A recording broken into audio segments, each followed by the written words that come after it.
Es bien sabido por todos la situación crítica que se está pasando en Venezuela. La altísima hiperinflación, la caída de la producción nacional, la escasez en bienes básicos y en medicinas, el deterioro político, institucional, social. Pero ¿cómo hemos llegado a esto? Soy Antonio Peñuela. Bienvenidos a Política al Revés, el canal donde le damos un giro de 180 grados a la política. Nuestro tema del día de hoy es Venezuela bajo el chavismo, parte 1.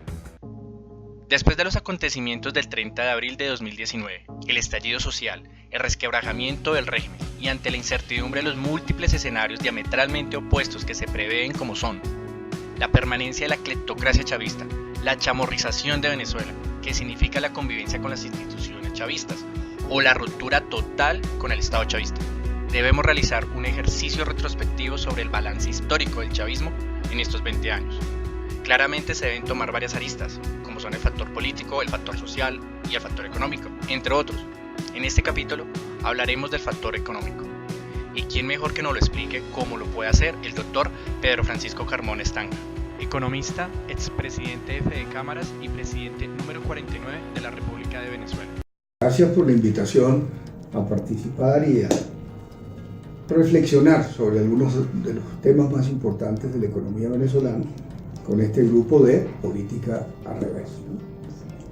Bueno, lo primero que debo señalar es que Venezuela fue un país de altísima estabilidad macroeconómica durante muchas décadas y desde luego un país de oportunidades en función de su riqueza en recursos naturales, que es pues sabido que las reservas petroleras más grandes del mundo están en Venezuela y en Arabia Saudita.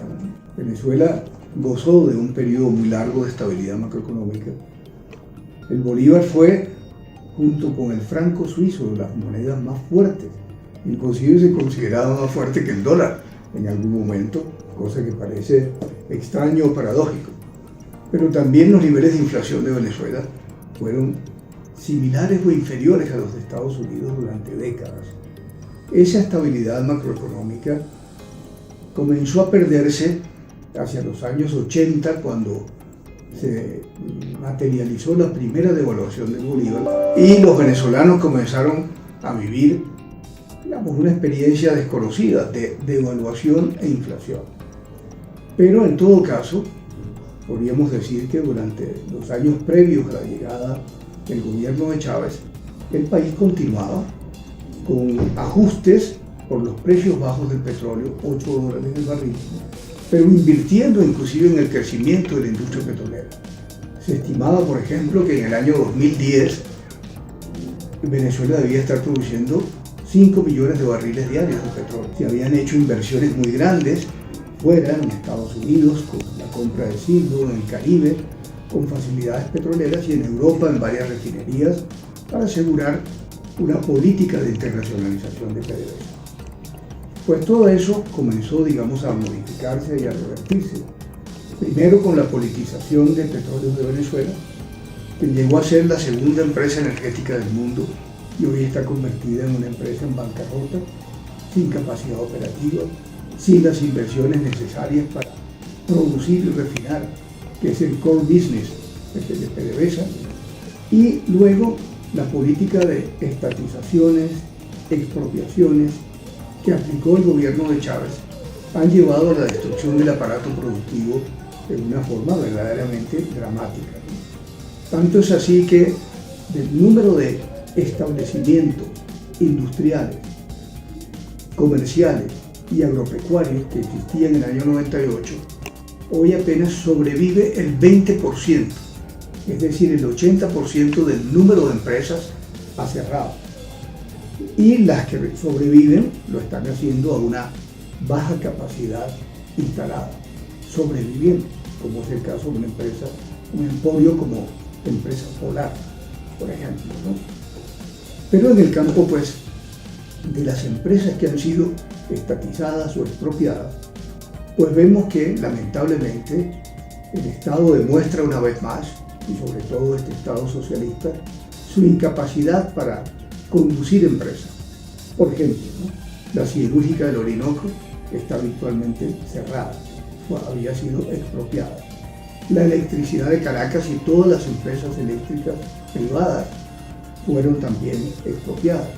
Y el manejo por parte del Estado de la electrificación del Caroní, la represa de Guri y las de Macaguas, etcétera, pues están en la situación que hoy vemos de colapso de todo el sistema de generación, distribución de electricidad en el país, provocando grandes males y yo diría grandes pérdidas también a la nación. Petroquímica virtualmente paralizada y los servicios públicos, la infraestructura, en un deterioro bastante grande. Pero lo que es más grave, aparte digamos de ya de la incapacidad de importar por falta de disponibilidad, ya que hoy la producción petrolera está en alrededor de 800.000 barriles diarios, en lugar de 3,5 millones que se producía en el año 98. Lo más grave de todo esto es también que junto con el deterioro del aparato y el tejido productivo, ha habido pues un pésimo manejo por parte del Banco Central, al que se le restó la independencia, la autonomía que tenía, inclusive por principios constitucionales, y se convirtió en un apéndice del gobierno. ¿En qué ha resultado? Emisiones inorgánicas del Banco Central para financiar gasto público, inclusive para financiar a Petróleos de Venezuela, a la gallina de los huevos de oro, hoy convertida, como decía, pues en una rémora. Entonces, el resultado es una combinación de hiperinflación y de hiperdevaluación. Si hoy contamos lo que fue el bolívar que recibió Hugo Chávez cuando asumió la presidencia, ¿no? Estaba a 500 bolívares por dólar.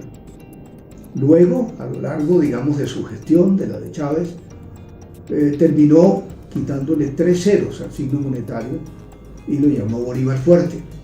Luego, durante la pésima gestión de Maduro, pues otros 5 ceros. Entonces son 8 ceros que se han borrado del signo monetario.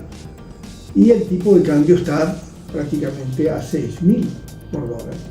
Lo que significa que, en términos equivalentes a lo que recibió Chávez, hoy se requerirían 60.000 millones de bolívares para adquirir un dólar, ¿no? Es verdaderamente entonces el fenómeno más perverso, más destructivo, la hiperinflación con hiperdevaluación, que termina entonces también en una pulverización del poder adquisitivo del salario. La combinación entonces de factores, ¿no? Un descontrol absoluto de la estabilidad macroeconómica, por supuesto la pérdida de poder adquisitivo del salario y la paralización de todo el tejido productivo, que yo creo que ya obedece más que a incompetencia, probablemente a un perverso plan, ¿no? De destrucción para que el Estado sea el único posible empleador o el Estado omnipotente o omnipresente como el sello del modelo del socialismo del siglo XXI, pues ha llevado a esta situación absolutamente catastrófica en que se encuentra la economía, yo diría virtualmente de colapso económico, lo cual se agravará también hacia los próximos meses con las sanciones impuestas por algunos países, entre ellos Estados Unidos, respecto inclusive a las operaciones que antes se hacían de importación de petróleo por parte de Estados Unidos y de operaciones de Sirgo, la cual hoy es manejada por una junta directiva designada por el gobierno de transición que preside Juan Guaidó. Amigos, hasta aquí el video. Únete a Política al Revés para que recibas más información. Recuerda suscribirte a nuestro canal, compártelo en tus redes sociales. Un saludo y para ti, ¿cuál ha sido el balance del chavismo? Muchas gracias. Cuando lleguemos a 6 millones de barriles en el 2019, la faja, solo la faja, debe estar produciendo 4 millones de barriles. De donde estamos hoy, fíjense, de 1.2 tenemos que llegar a 4 millones de barriles solo en la faja petrolífera del Orinoco.